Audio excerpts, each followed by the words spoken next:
I look like I got hit by a bus. I feel like I got hit by a bus. You'll have to excuse me. I'm also very tired, but today is going to be my weekly wrap up. If you guys are new here, I've been doing weekly wrap ups instead of monthly wrap ups. You won't see a monthly wrap up on my channel. I also haven't really been doing TBRs. Like, I'm just such a mood reader, and you'll see what I mean with this month's wrap up. But essentially, the last couple of weeks I have been reading a ton of fantasy horror, like getting back into like my bread and butter of the books that I normally read. But this week I did go pretty romance heavy. I have one fantasy novel and the rest are romance. So if you're not interested in romance, I understand if you want to skip this video. If you guys do like these types of videos, consider subscribing. I think I get more information in a weekly wrap up than I do in a monthly wrap up. So these will be a little bit more intense than I would say just like a general wrap up at the end of the month. But yeah, if you guys are interested, think about subscribing. If you guys want to follow me in real time with what I'm reading, you'll find my story graph linked below. But I'm going to go ahead and get started. The first book that I read is one that I bought on release day, and it's the first time in a while that I bought a book on release day and then just went straight into reading it once I finished the other books that I was, reading at the time. And it is Deep End by Ali Hazelwood. I have loved pretty much everything that Ali has done. She leans heavier on the STEM program, like women in STEM, in her other books. This is a pretty big departure from that. This is still a smart woman. Like, our main character, Scarlett, is definitely, like what I would consider like a woman in STEM. Like, there's obviously those aspects in this book still, but essentially Scarlett is a swimmer, like a competitive swimmer. Well, she's a competitive diver. The other main character, the love interest in the book, his name is Lucas. He's a distance swimmer. Think like Michael Phelps, that kind of thing. So this was not what I was expecting it to be. When I went into it, everyone said that it was really kinky, that it had a lot of like BDSM aspects to it, and it does have like a bit, but I think if you're like a dark romance kind of girly and that is what you normally read, this is going to seem really tame for you.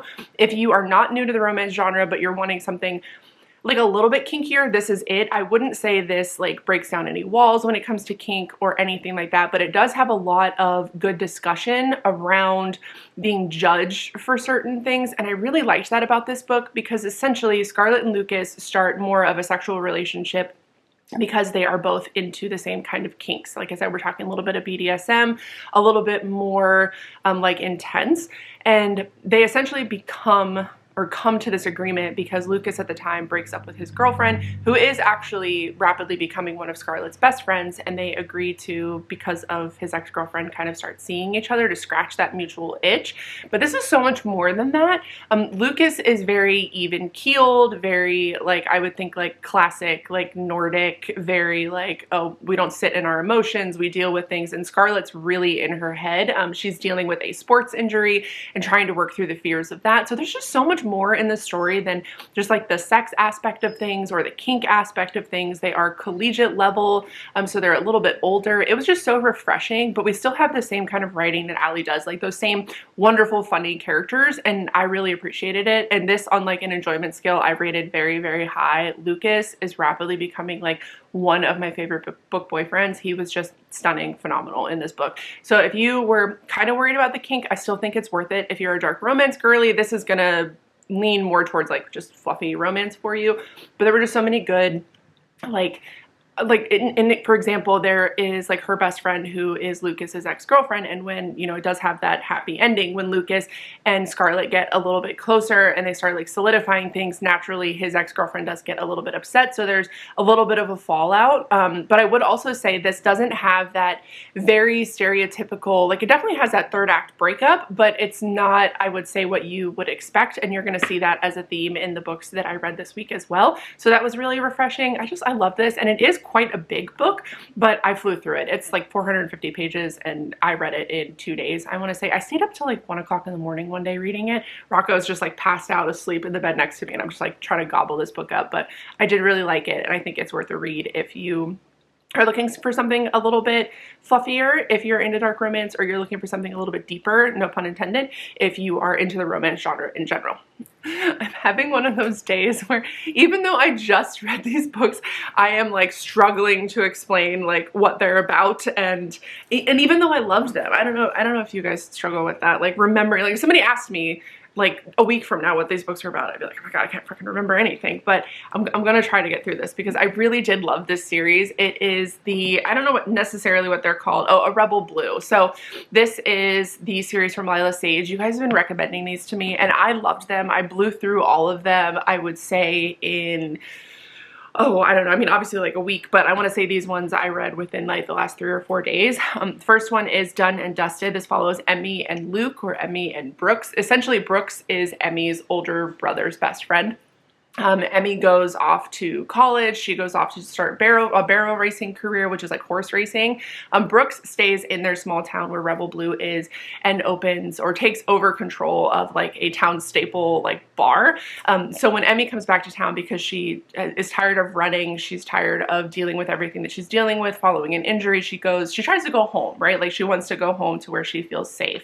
And they start kind of starting a romance, and there's, you know, just the stereotypical like brother's best friend kind of trope in there. But this was so much more than that, because Brooks really struggles with feeling like he belongs, and because he has like a very tumultuous like life growing up, and like changing the preconceived notion that everybody has around him, because he used to be like a playboy, he was not serious about life, like serious about the decisions that he was making, just always in trouble, always fighting.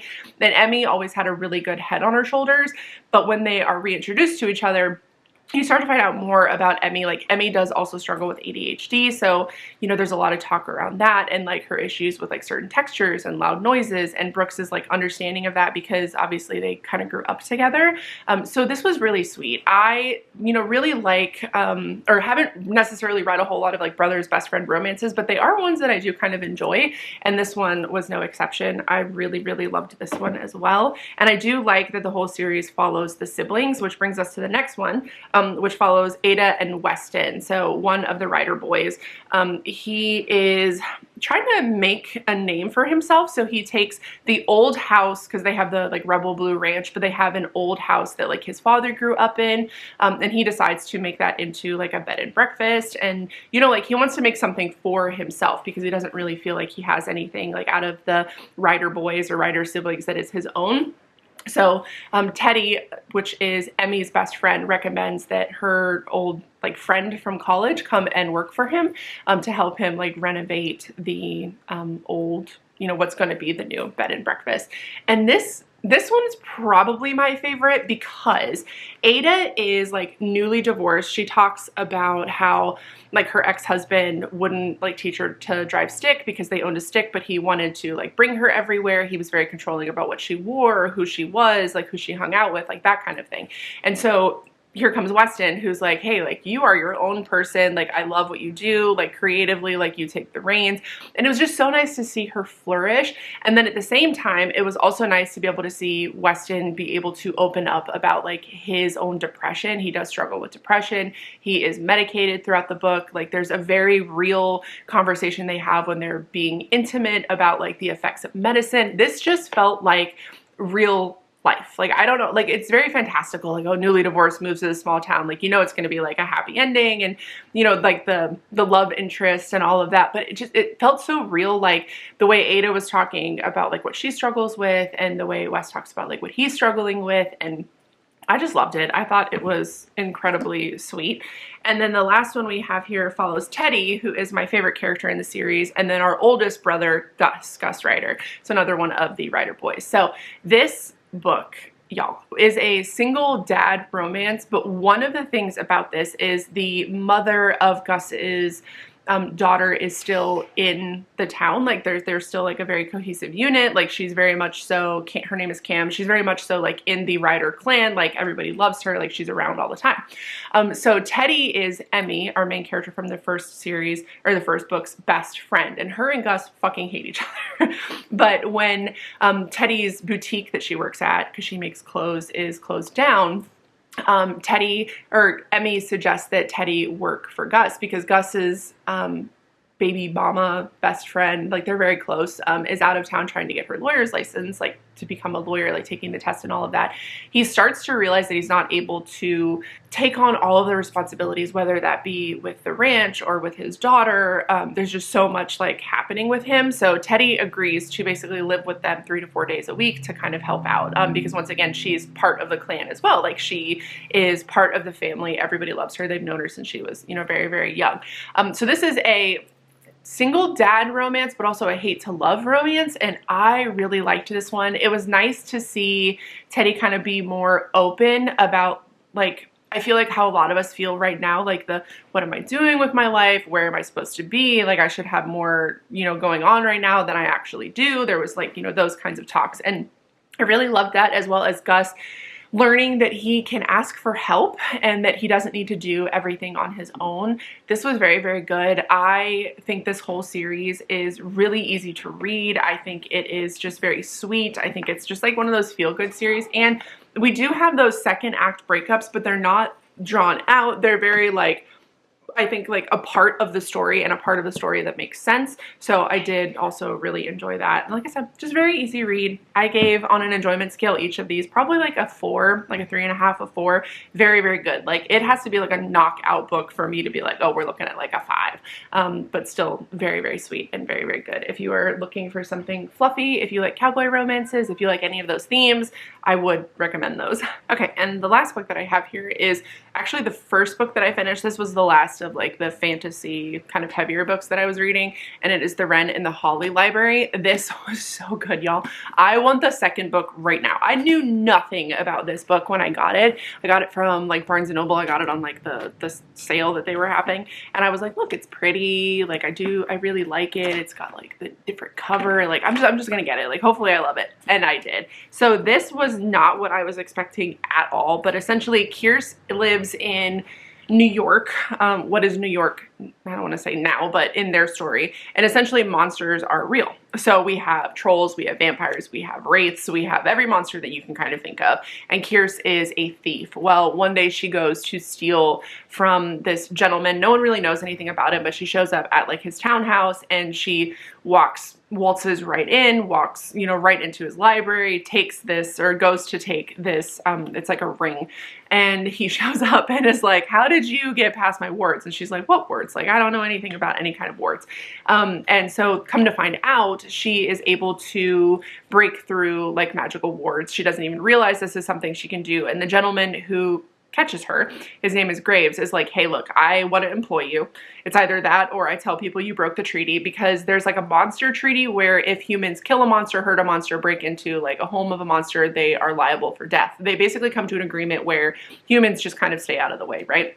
So that they're not like mass murdered essentially. So Graves is like, you're either going to work for me or I'm going to tell the monster treaty like what you've done and you're going to be killed. So, or you're going to go to this place that they go to. So she agrees to work for him because she's like, why not? And at the same time, he's like, I think you might have some sort of magic capability that you don't know about. So they start on this very unlikely, you know, like collaboration to find something that's called the spear for him. And they're working against vampires and druids, and you get to like see these different like parts of New York that like are reimagined to be like these monster hangouts or like monster kind of like capitals essentially. Like the vampires have their own thing, the druids have their own thing. And you never really know what Graves's story is. And without giving too much away, this is a story that seems very simple, I think, on like the basis of it. Like it's a romance, it's a fantasy romance. The romance is fantastic in this book, but it's more than that. Like I think that this is the book that you read where you're like, okay, I need to read all the other ones, because towards the end of the book, you start getting more information about like who Kierce really is and who like her friends really are and who Graves really is. And you're like, this is a story that transcends time. It's very like you would say they're like throughout the book, she's reading these stories on like old, like fae kind of traditions and like traditions for gods, and like there's just so much in it that you're like, okay, this will not be complete until you've read every single one, and you don't get like the whole story until you've read every one. And I absolutely love this. It's definitely a little bit darker, not like the most dark fantasy I've ever read, but it was a really easy read. Like it didn't slog, it didn't become like slow, there wasn't like a pacing issue. I just really loved it, and it was such like an unexpected love of mine for the month. So if you haven't read this one, I would recommend it. If you are into fantasy, if you like romance, romance, if you like, you know, the dark brooding, because Graves is definitely like that dark brooding kind of character. And Kierce is very like headstrong, and like she is a thief and she's hilarious. Like I really liked this. I like the monster aspect. I love everything. So those are the books that I read this last past week. Like I said, if you're interested in anything like that, please consider subscribing. But otherwise, I will see you guys. I'll probably do another video on Friday, so keep an eye out for that. But I love you so much. Thank you for watching, and I will see you then. Bye.